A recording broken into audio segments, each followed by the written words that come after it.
Chapter IV of the observance and breach of the Treaty of Peace. Paragraph 35. The Treaty of Peace binds the nation and successors.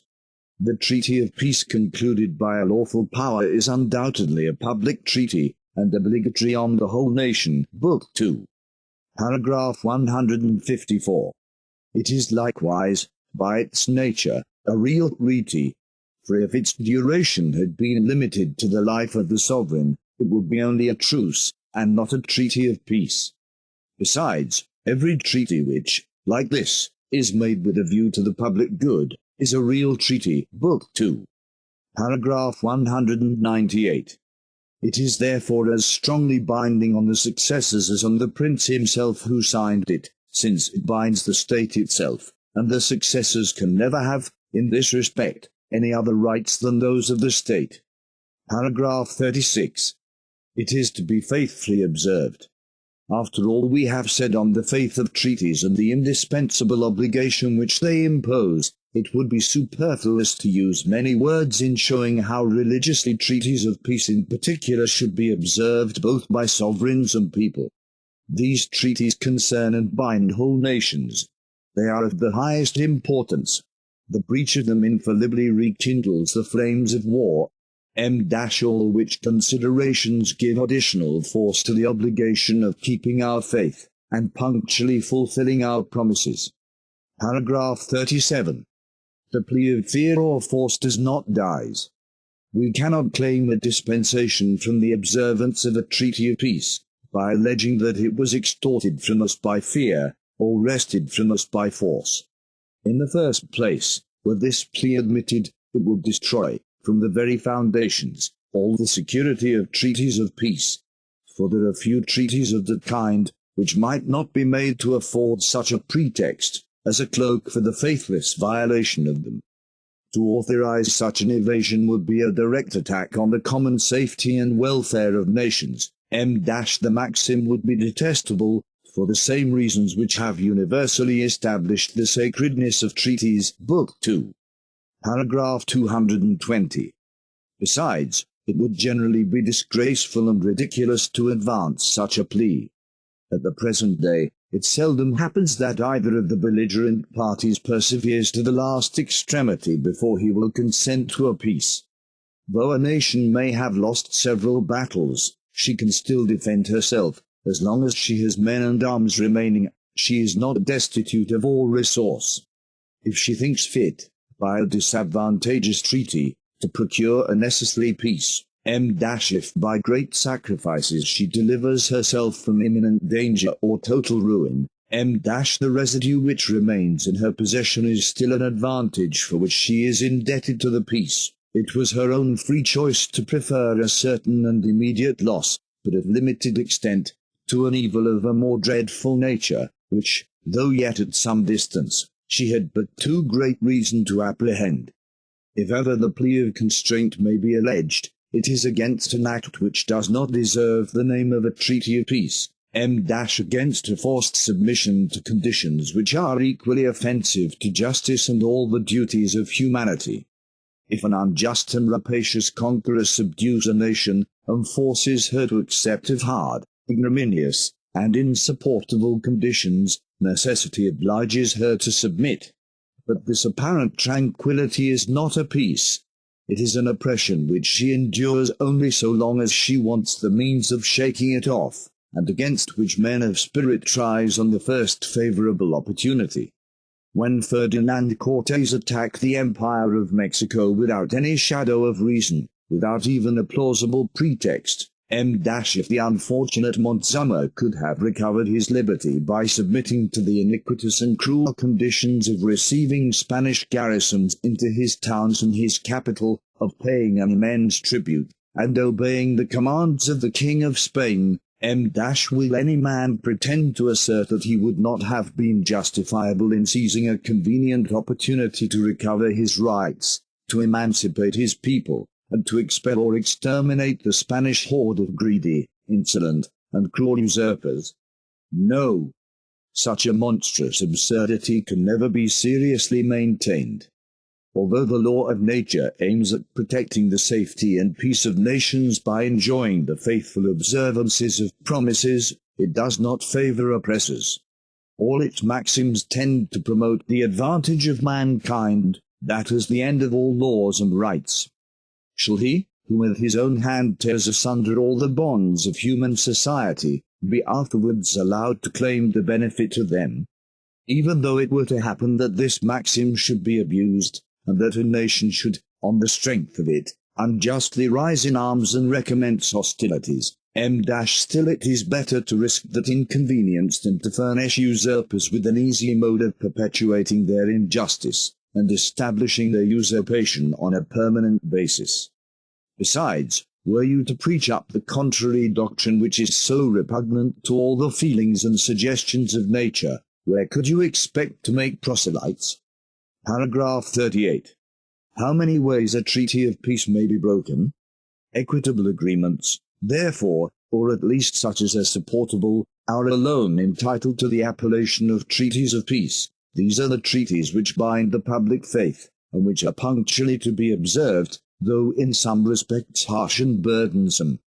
Since the nation consented to them, she must have considered them as in some measure advantageous under the then existing circumstances, and she is bound to respect her promise. Were men allowed to rescind at a subsequent period those agreements to which they were glad to subscribe on a former occasion, there would be an end to all stability in human affairs. The breach of a treaty of peace consists in violating the engagements annexed to it, either by doing what it prohibits, or by not doing what it prescribes.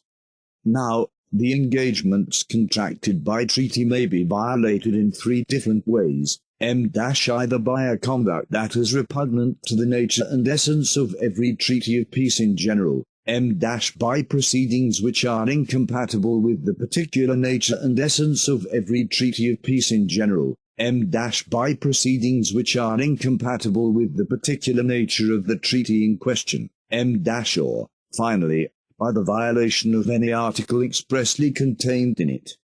Paragraph 39. By a conduct contrary to the nature of every treaty of peace.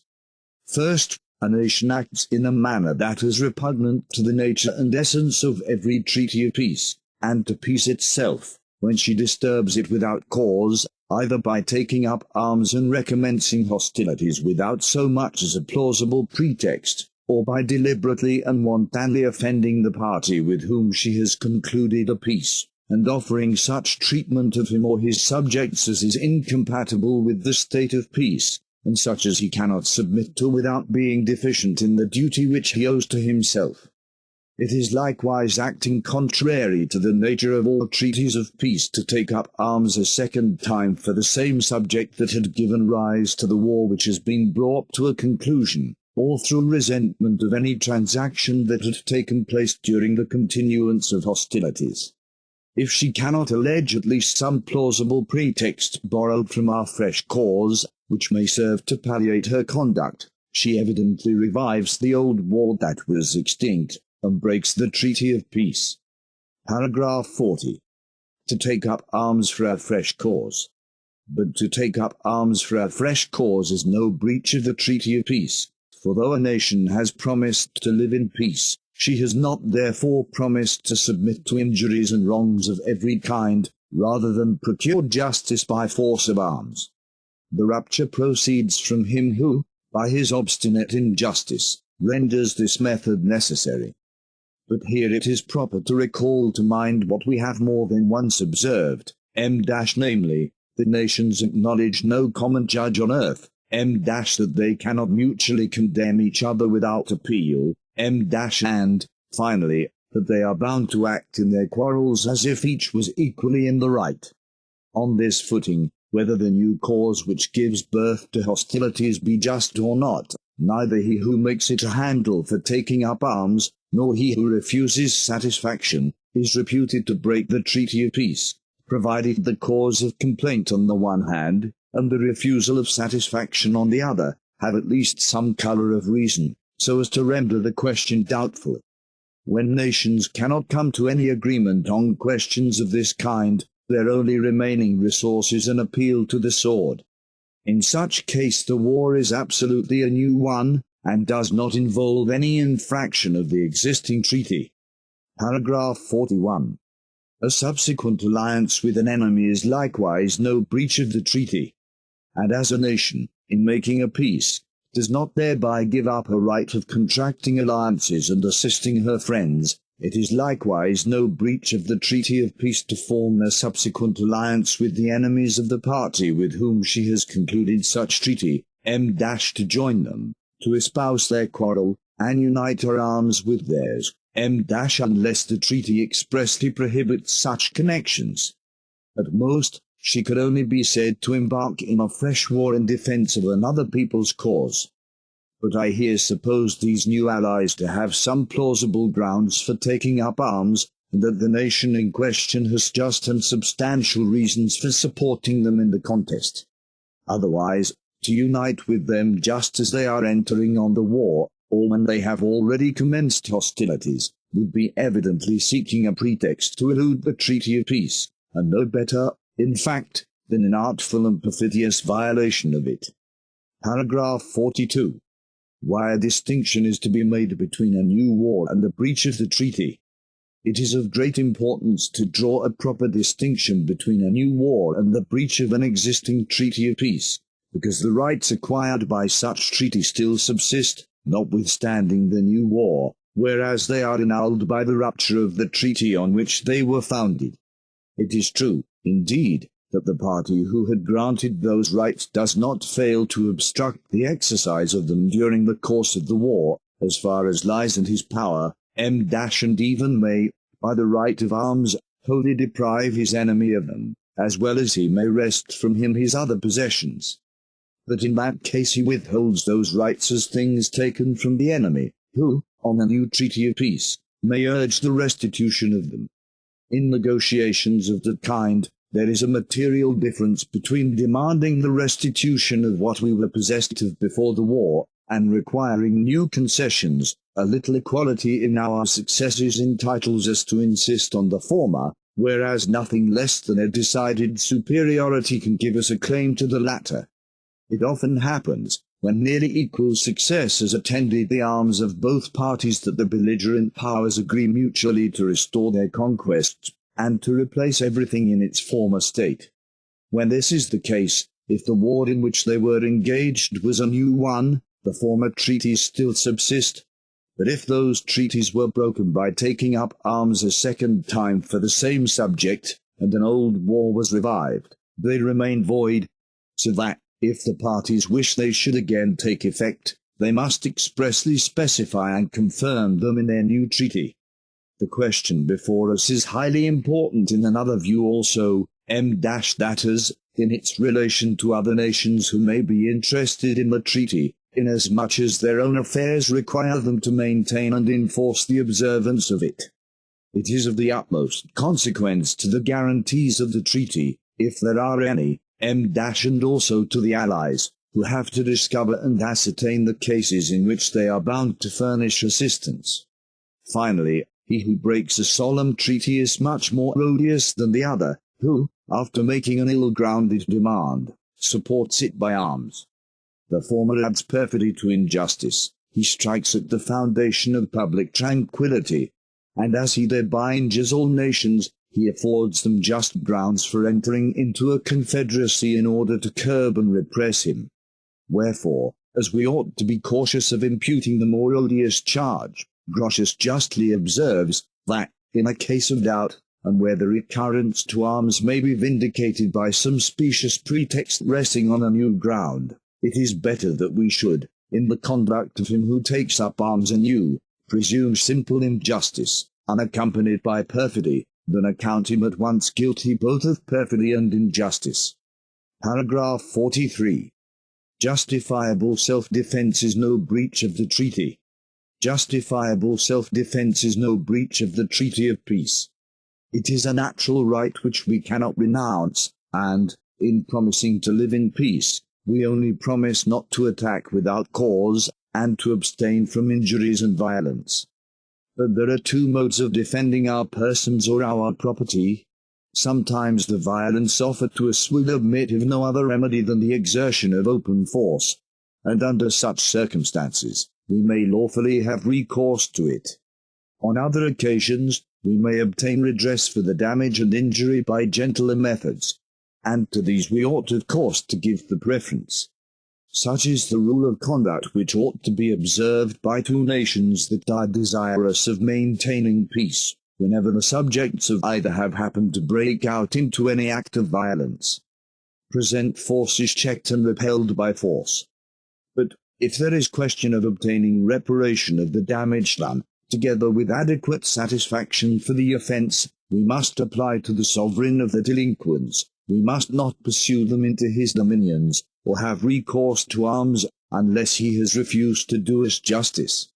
If we have reason to fear that the offenders will escape, as, for instance, if a band of unknown persons from a neighboring country have made an irruption into our territory, we are authorized to pursue them with an armed force into their own country, until they be seized, and their sovereign cannot consider our conduct in any other light than that of just and lawful self-defense, provided we commit no hostilities against innocent persons. Paragraph 44. Causes of rupture on account of allies. When the principal contracting party has included his allies in the treaty, their cause becomes in this respect inseparable from his, and they are entitled, equally with him, to enjoy all the conditions essential to a treaty of peace, so that any act, which, if committed against himself, would be a breach of the treaty, is no less a breach of it, if committed against the allies whom he has caused to be included in his treaty.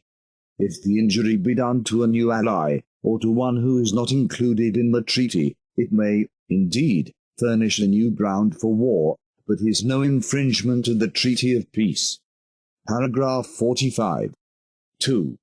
The treaty is broken by what is contrary to its particular nature. The second way of breaking a treaty of peace is by doing anything contrary to what the particular nature of the treaty requires.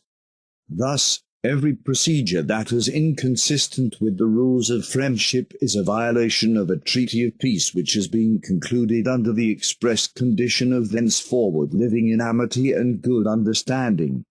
To favor a nation's enemies, to give harsh treatment to her subject, to lay unnecessary restrictions on her commerce, or give another nation a preference over her without reason, to refuse assisting her with provisions which she is willing to pay for, and we ourselves can well spare, to protect her factious or rebellious subjects, to afford them an asylum, all such proceedings are evidently inconsistent with the laws of friendship. To this list may, according to circumstances, be also added the building of fortresses on the frontiers of a state, expressing distrust against her, levying troops, and refusing to acquaint her with the motives of such step, c.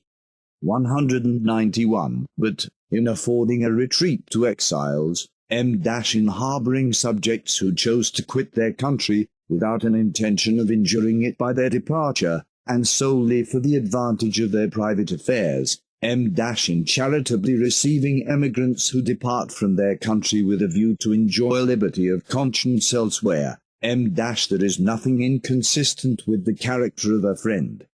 The private laws of friendship do not, according to the caprice of our friends, dispense with our observance of the common duties of humanity which we owe to the rest of our species. Paragraph 46. 3. By the violation of any article. Lastly, the peace is broken by the violation of any of the express articles of the treaty. This third way of breaking it is the most decisive, the least susceptible of quibble or evasion. Whoever fails in his engagements annuls the contract as far as depends on him, this cannot admit of a doubt. Paragraph 47. The violation of a single article breaks the whole treaty. But it is asked whether the violation of a single article of the treaty can operate a total rupture of it. Some writers, here drawing a distinction between the articles that are connected together, connexi, and those that stand detached and separate, diversi, maintain, that, although the treaty be violated in the detached articles, the peace nevertheless still subsists with respect to the others. But, to me, the opinion of Grotius appears evidently founded on the nature and spirit of treaties of peace. That great man says that all the articles of one and the same treaty are conditionally included in each other, as if each of the contracting parties had formally said, "I will do such or such thing, provided that, on your part, you do so and so." 3. And he justly adds, that, when it is designed that the engagement shall not be thereby rendered ineffectual, this express clause is inserted, that, though any one of the articles of the treaty may happen to be violated, the others shall subsist in full force. Such an agreement may unquestionably be made. It may likewise be agreed that the violation of one article shall only annul those corresponding to it, and which, as it were, constitute the equivalent to it. But, if this clause be not expressly inserted in the treaty of peace, the violation of a single article overthrows the whole treaty, as we have proved above, in speaking of treaties in general. Book 2. Paragraph 202. Paragraph 48.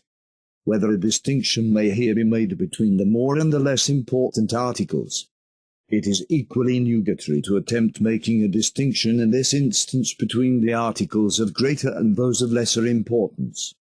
According to strict justice, the violation of the most trifling article dispenses the injured party from the observance of the others, since they are all, as we have seen above, connected with each other, as so many conditions.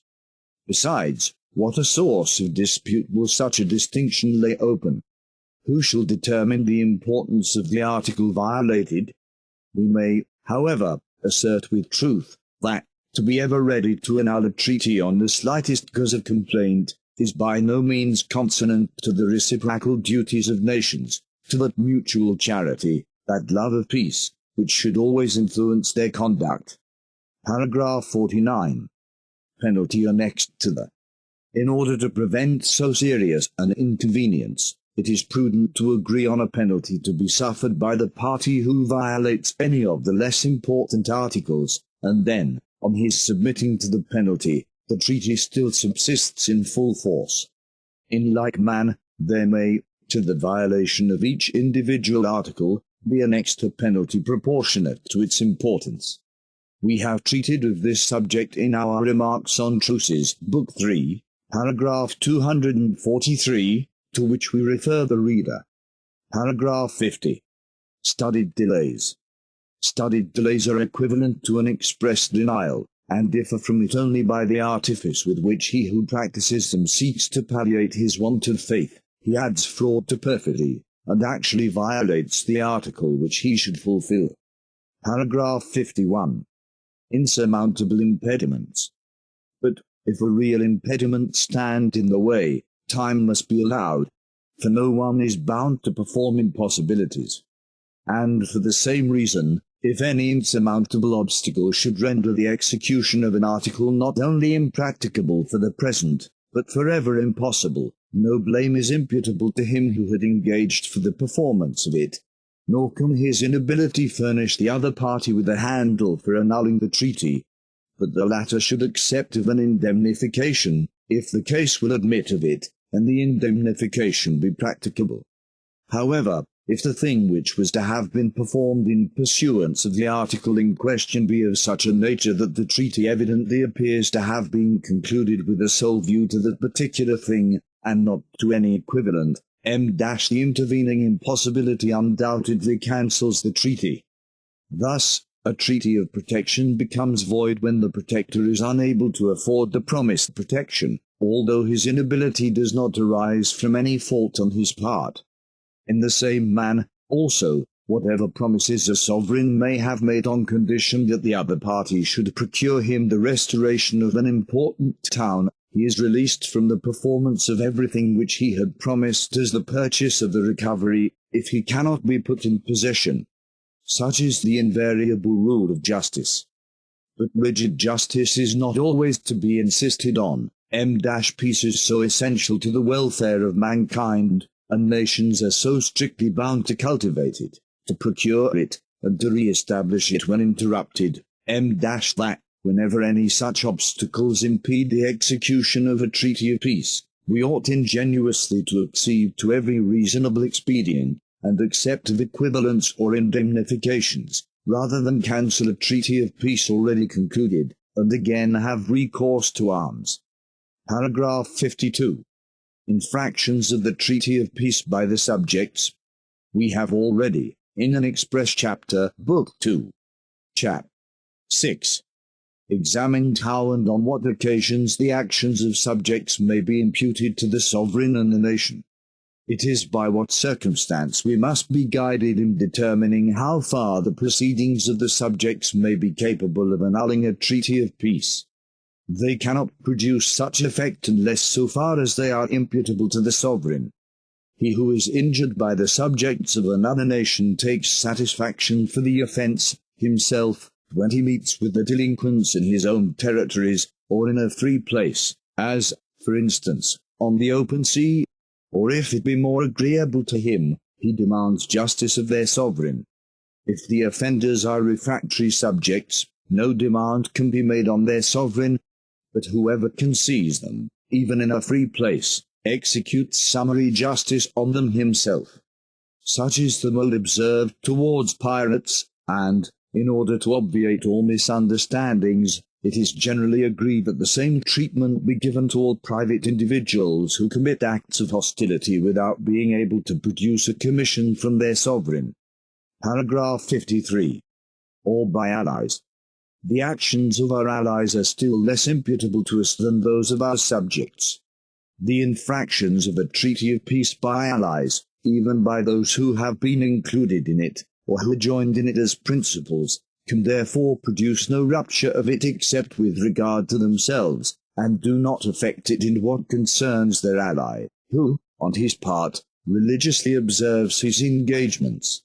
With respect to him, the treaty subsists in full force, provided he do not undertake to support the cause of those perfidious allies. If he furnishes them with such assistance as he cannot be bound to give them on an occasion of this nature, he espouses their quarrel, and becomes an accomplice in their breach of faith. But, if he has an interest in preventing their ruin, he may interpose, and, by obliging them to make every suitable reparation, save them from an oppression of which he would himself collaterally feel the effects. It even becomes an act of justice to undertake their defense against an implacable enemy, who will not be contented with an adequate satisfaction. Paragraph 54. Right of the offended party against him who has violated the treaty. When the treaty of peace is violated by one of the contracting parties, the other has the option of either declaring the treaty null and void, or allowing it still to subsist, for a contract which contains reciprocal engagements cannot be binding on him with respect to the party who on his side pays no regard to the same contract. But, if he chooses not to come to a rupture, the treaty remains valid and obligatory.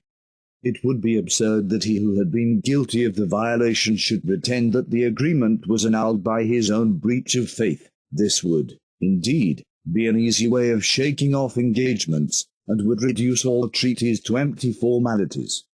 If the injured party be willing to let the treaty subsist, he may either pardon the infringement, insist on an indemnification or adequate satisfaction, or discharge himself, on his part, from those engagements corresponding with the violated article, those promises he had made in consideration of a thing which has not been performed. But, if he determines on demanding a just indemnification, and the party in fault refuses it, then the treaty is necessarily broken, and the injured party has a very just cause for taking up arms again. And indeed this is generally the case, for it seldom happens that the infractor will submit to make reparation, and thereby acknowledge himself in fault.